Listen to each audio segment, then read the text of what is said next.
안녕하세요, 여러분. 오늘 우리에게 주시는 하나님의 말씀은 구약성경 이사야 63장 15절에서 64장 12절까지 말씀입니다. 함께 읽겠습니다. 주여 하늘에서 굽어 살피시며 주의 거룩하고 영화로운 처소에서 보시옵소서. 주의 열성과 주의 능하신 행동이 이제 어디 있나이까? 주께서 베푸시던 간곡한 자비와 사랑이 내게 그쳤나이다. 주는 우리 아버지시라. 아브라함은 우리를 모르고 이스라엘은 우리를 인정하지 아니할지라도 여호와여, 주는 우리의 아버지시라. 옛날부터 주의 이름을 우리의 구속자라 하셨거늘 여호와여, 어찌하여 우리로 주의 길에서 떠나게 하시며 우리의 마음을 완고하게 하사 주를 경외하지 않게 하시나이까? 원하건대 주의 종들 곧 주의 기업인 지파들을 위하사 돌아오시옵소서. 주의 거룩한 백성이 땅을 차지한 지 오래지 아니하여서 우리의 원수가 주의 성소를 유린하였사오니 우리는 주의 다스림을 받지 못하는 자 같으며 주의 이름으로 일컬음을 받지 못하는 자 같이 되었나이다. 원하건대 주는 하늘을 가르고 강림하시고 주 앞에서 산들이 진동하기를 불이 섭을 사르며 불이 물을 끓임같이 하사 주의 원수들이 주의 이름을 알게 하시며 이방 나라들로 주 앞에서 떨게 하옵소서. 주께서 강림하사 우리가 생각하지 못한 두려운 일을 행하시던 그때에 산들이 주 앞에서 진동하였사오니 주 외에는 자기를 앙망하는 자를 위하여 이런 일을 행한 신을 옛부터 들은 자도 없고 귀로 들은 자도 없고 눈으로 본 자도 없었나이다. 주께서 기쁘게 공의를 행하는 자와 주의 길에서 주를 기억하는 자를 선대하시거늘 우리가 범죄함으로 주께서 진노하셨사오며 이 현상이 이미 오래되었사오니 우리가 어찌 구원을 얻을 수 있으리이까? 무릇 우리는 다 부정한 자 같아서 우리의 의는 다 더러운 옷 같으며 우리는 다 잎사귀같이 시들므로 우리의 죄악이 바람같이 우리를 몰아가나이다. 주의 이름을 부르는 자가 없으며 스스로 분발하여 주를 붙잡는 자가 없사오니 이는 주께서 우리에게 얼굴을 숨기시며 우리의 죄악으로 말미암아 우리가 소멸되게 하셨음이니이다. 그러나 여호와여, 이제 주는 우리 아버지시니이다. 우리는 진흙이요 주는 토기장이시니 우리는 다 주의 손으로 지으신 것이니이다. 여호와여, 너무 분노하지 마시오며 죄악을 영원히 기억하지 마시옵소서. 구하오니 보시옵소서. 보시옵소서. 우리는 다 주의 백성이니이다. 주의 거룩한 성읍들이 광야가 되었으며 시온이 광야가 되었으며 예루살렘이 황폐하였나이다. 우리 조상들이 주를 찬송하던 우리의 거룩하고 아름다운 성전이 불에 탔으며 우리가 즐거워하던 곳이 다 황폐하였나이다. 여호와여, 일이 이러하거늘 주께서 아직도 가만히 계시려 하시나이까? 주께서 아직도 잠잠하시고 우리에게 심한 괴로움을 받게 하시려나이까? 아멘. 네, 오늘도 우리 함께 하인나 큐티 말씀 나누겠습니다. 계속해서 하나님의 마음을 대변하던 이사야 선지자는 오늘 본문에서는 반대로 이스라엘 백성들의 다급한 마음, 즉 여호와 하나님께서 이런 상황 가운데 속히 개입해달라는 간청을 대변하고 있습니다. 하나님의 마음이 아니라 백성들의 마음을 대변한 만큼 좀 더 우리의 모습을 객관적으로 볼 수 있을 것 같습니다. 우리는 보통 죄를 짓고도 자신의 죄를 뉘우치기는커녕 더 큰 소리치는 사람을 향해서 염치 없다 이렇게 표현합니다. 염, 청렴할 염, 치, 부끄러울 치, 이런 한자를 써서 체면을 차릴 줄 알며 부끄러움을 아는 마음이 없다 이렇게 부정적인 단어로 저희가 그런 사람들을 표현하는 것입니다.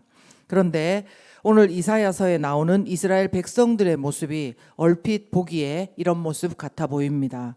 예를 들어서 17절에 보시면 그들은 하나님께서 그토록 선지자들을 통해서 우상과 자기 욕심들을 내려놓고 하나님께로 돌이키라고 그렇게 말씀하셨어도 듣지 않고서는 이제 와서 마치 자신들이 돌이키고 회개하지 못한 원인이 하나님께 있다는 식으로 말하고 있습니다.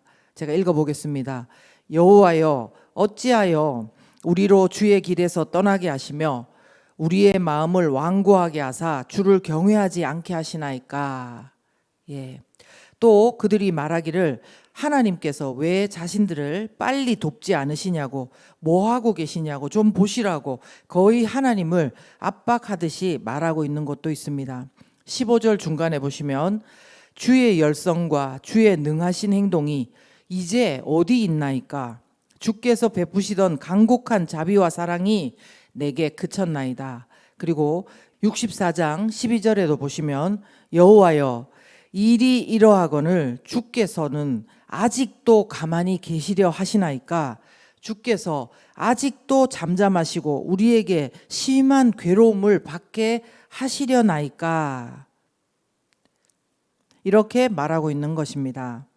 저는 이처럼 자신의 잘못을 뉘우치지 못하고 오히려 하나님 탓을 하고 또 왜 이런 고난과 고통 가운데 하나님은 아직도 가만히 계시느냐고 소리를 치는 그들의 모습을 보면서 처음에 묵상한 것은 정말 진짜 이스라엘 백성들이 염치가 없다. 사람도 이런 사람들이 있는데 진짜 그럴 때 화나는데 하나님께서도 정말 마음이 좋지 않으시겠다. 이런 묵상을 했습니다.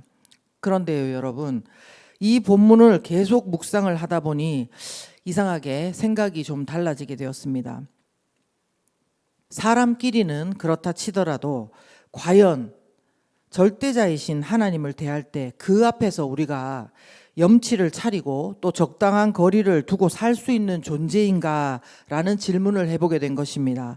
특별히 극한의 상황에 내몰린 사람이 하나님 앞에서 염치만 차릴 수 있냐는 이야기입니다.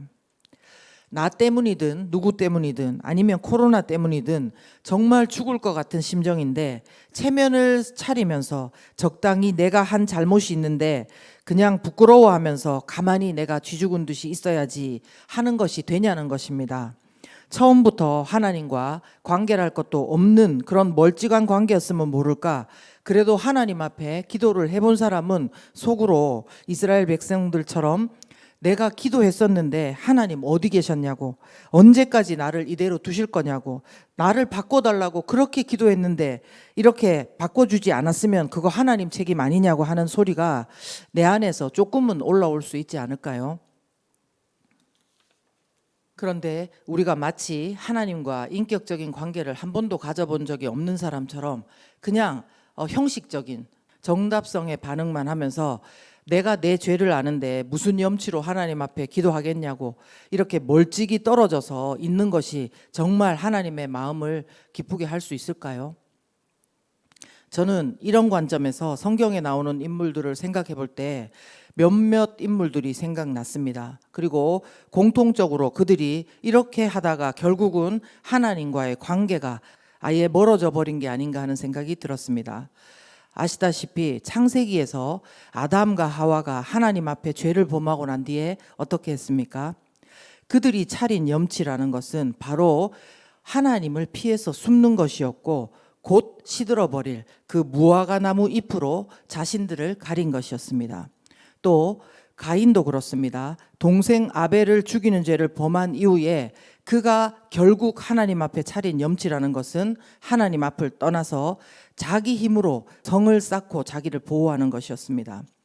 신약에 있는 인물로서는 가롯 유다가 바로 그런 사람이 아닌가 싶습니다. 예수님을 은30에 팔아버린 후에 자신의 잘못을 깨닫고 그가 차린 염치는 결국 자기 스스로를 벌하는, 스스로 목숨을 끊는 것이었습니다. 사랑하는 여러분, 만약에 우리의 자녀들이 부모인 우리에게 이런 식으로 행동하고 반응한다면 우리 마음이 어떨까요? 그러기에 오늘 비록 우리가 보기에 염치 없어 보이는 것 같은 이스라엘 백성들의 이런 외침들이 이사야서에 기록될 수 있었던 것은 그들이나 우리의 이런 말들조차도 하나님과의 인격적인 교제 가운데는 있을 수 있는 이야기이고 또 심지어는 하나님께서 듣고 싶어 하시는 고백이 아닐까 하는 것입니다. 그들은 이렇게 고백합니다. 64장 5절 중반부터인데요.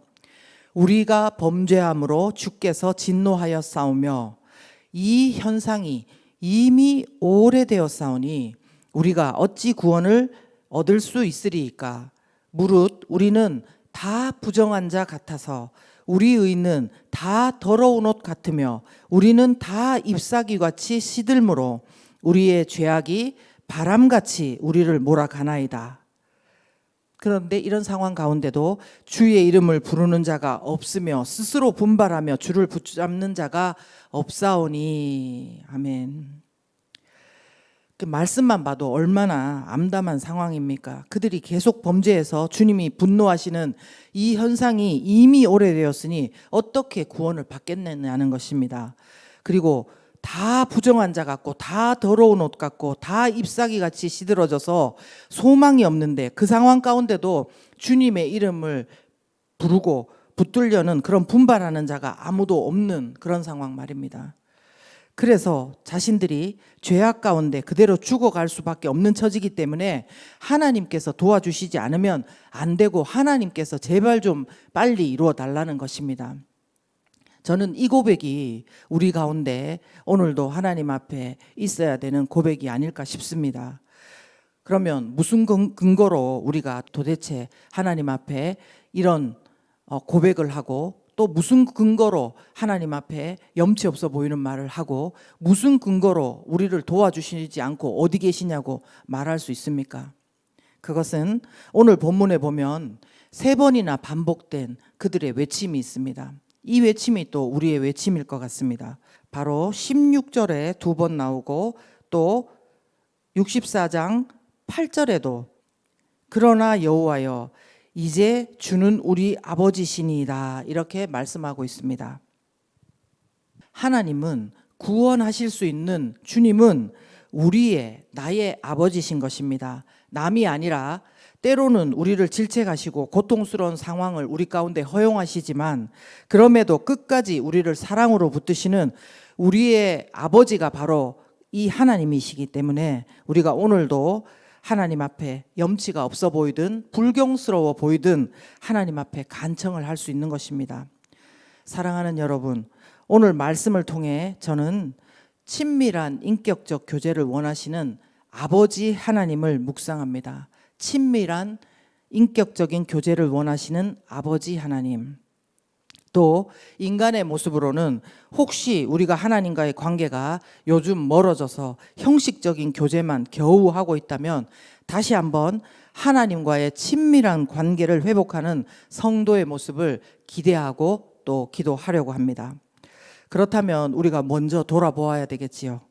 혹시 내가 하나님과의 관계 가운데 요즘 그냥 그렇겠죠, 뭐 그렇게 하면 되겠죠, 이렇게 정답식의 이야기만 하고 내 진심은 진짜 하나님 앞에 나누어야 할 것은 나누지 않고 있는 것은 아닌지, 또 아담과 하와처럼 내가 잘못한 것이 뭔지 아는데 하나님 앞에 숨어버리고 있는 것은 아닌지, 아니면 무화과 나무 잎 같은 것으로 겨우 가리고 있는 것은 아닌지, 또 가인과 같이 내 힘으로 나를 보호하고자 아예 하나님 앞을 떠나서 길을 나서고 있는 것은 아닌지, 심지어는 가룟 유다와 같이 나 자신을 내가 벌주려고 하고 있는 것은 아닌지 우리가 스스로를 돌아보았으면 좋겠습니다.